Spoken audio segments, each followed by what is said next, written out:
चतुर्थी के दिन सात गांठ वाली दुर्वा 21 ले लो और चतुर्थी के दिन गणेश जी को समर्पित कर दो। पंचमी तिथि को उस दुर्वा को उठाकर दूध में डाल दो और उस दुर्वा को दूध में डालकर उस दूध में उस दुर्वा को मल लो और जिसके सफेद चमड़ी पड़ गई हो, चर्म रोग हो गया हो, उस दूध को उस दुर्वा के साथ, दूध नहीं भी हो तो पंचमी के दिन दुर्वा का लेपन शरीर पर कर लें। आधे घंटे तक करने पर पंचमी को प्रदोष काल में स्नान कर लें। महाराज आपको चर्म रोग में आराम लग जाएगा, सफेद चमड़ी अपने असली रंग में आना प्रारंभ हो जाएगी। तो उन्होंने पूछा गणेश जी फिर ही कब रहते हैं? तो हमने कहा अब ये तुम्हारे ऊपर, हमको तो मालूम भी नहीं, हम तो अपॉइंटमेंट लिए भी नहीं उनसे, तो तुम्हें ज्यादा स्मरण हो। तो किन लगे आप शंकर जी की कथा करते हो, आपको नहीं मालूम कि गणेश जी कब फ्री रहते हैं? हमने कहा गणेश जी फ्री रहने का केवल एक समय होता है, एक टाइम होता है, एक पल होता है, एक घड़ी होती है कि गणेश जी महाराज हमारे घर में आ गए।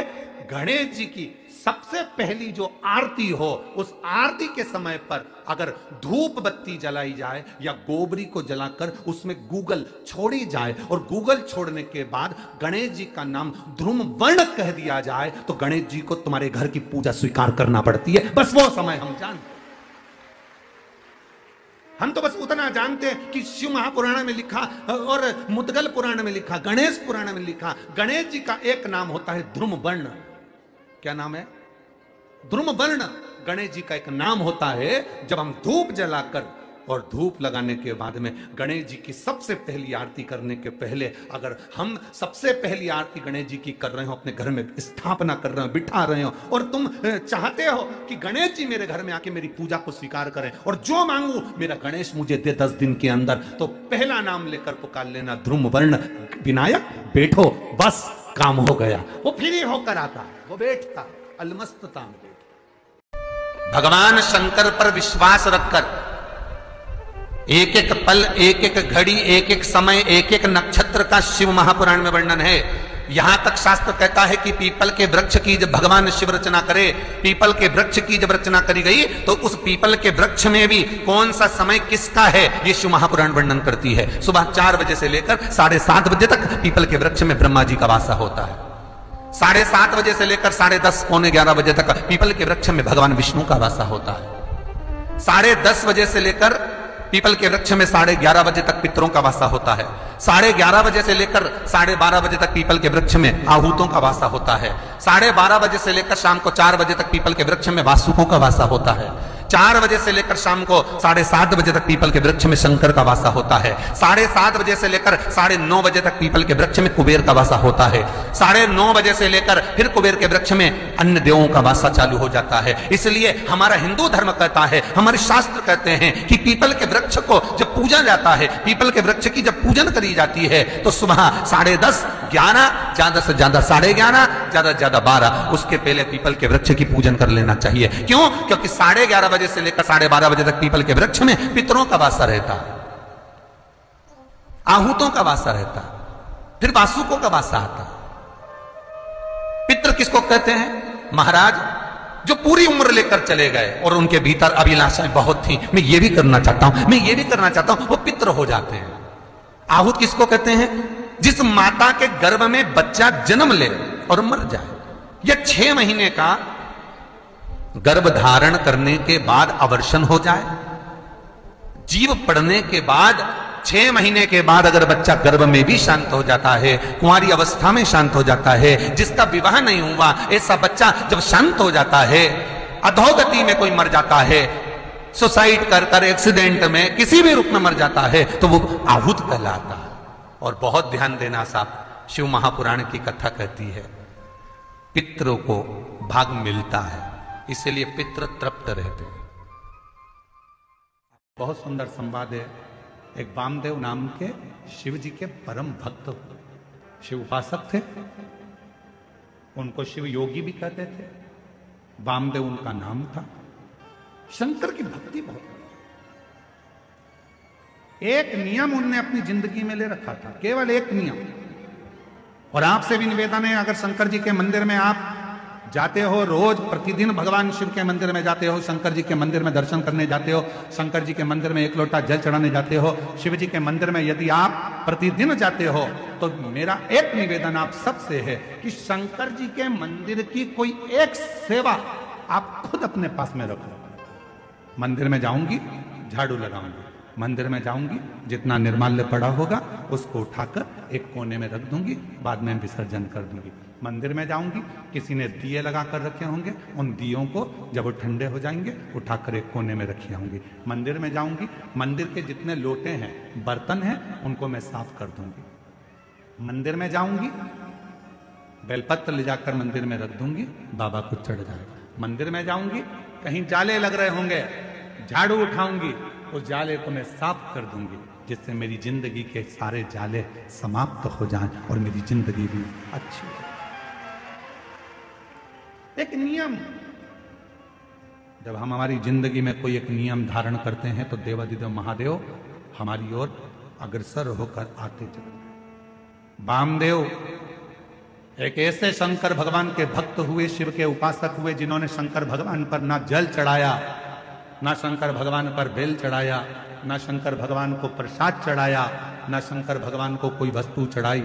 उस वामदेव शिव भक्त ने अगर कुछ चढ़ाया तो शंकर जी को रोज प्रतिदिन भस्म तैयार कर कर शिव जी को भस्म चढ़ाई, प्रतिदिन भस्म चढ़ाते,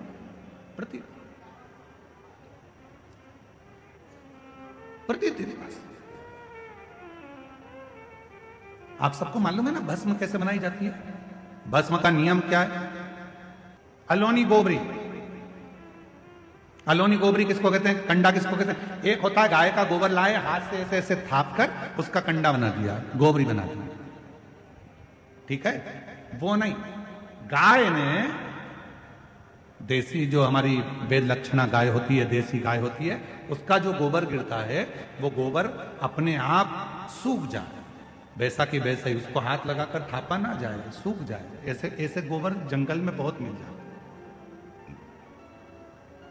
उसको जलाकर, अच्छा मुहूर्त देखकर, फिर उसको गंगा जल छींटकर, उसको जलाकर उसकी जो भस्म तैयार होती है उसको कपड़े से छान कर शिव नाम लेते हुए, शंकर का स्मरण करते हुए, जैसा जैसा शिव महापुराण में वर्णन है भस्म बनाने का, उसका स्मरण करते करते, शिव नाम लेते लेते उसको तैयार करा। फिर उस भस्म को आप शिव जी को समर्पित कर सकते हैं। उस भस्म को वापस लेकर आकर उस भस्म को अपने तन पर धारण कर सकते, त्रिपुंड लगा सकते।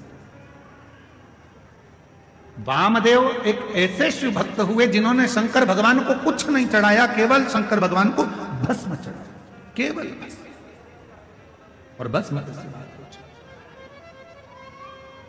केवल भस्म।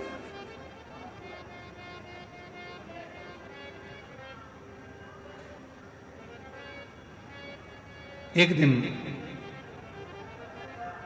क्रौंचारण्य पर्वत के नजदीक में, क्रौंचारण्य वन में वो भ्रमण कर रहे थे, और वामदेव शिव भक्त जब क्रौंचारण्य वन प्रदेश में भ्रमण कर रहे थे, भ्रमण करते करते उन्होंने देखा कि शिवलिंग है सामने, भस्म तैयार करी। भस्म तैयार कर कर देवाधिदेव महादेव को चढ़ाकर उस भस्म को अपने तन पर धारण कर रहे थे, लगा रहे थे। तभी वहां एक ब्रह्म राक्षस आ, एक ब्रह्म राक्षस,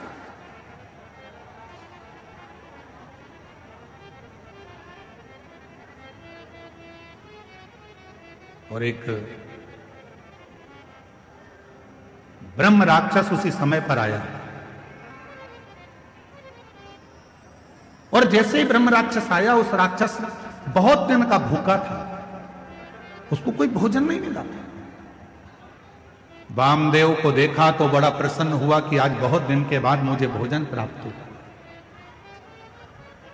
आज बहुत दिनों के बाद मुझे भोजन मिला है, आज मैं इस भोजन को ग्रहण करूंगा, आज बहुत दिनों के बाद मुझे प्राप्त हुआ। और ब्रह्म राक्षस थोड़ी देर तक तो देखा, और देखने के बाद ब्रह्म राक्षस ने वामदेव को खाने के लिए उनके हाथ का स्पर्श कर, स्पर्श करते से ही जो तन पर भस्म लगी थी वो भस्म वामदेव शिव मुनि के शरीर की वो भस्म ब्रह्म राक्षस के हाथ का स्पर्श कर,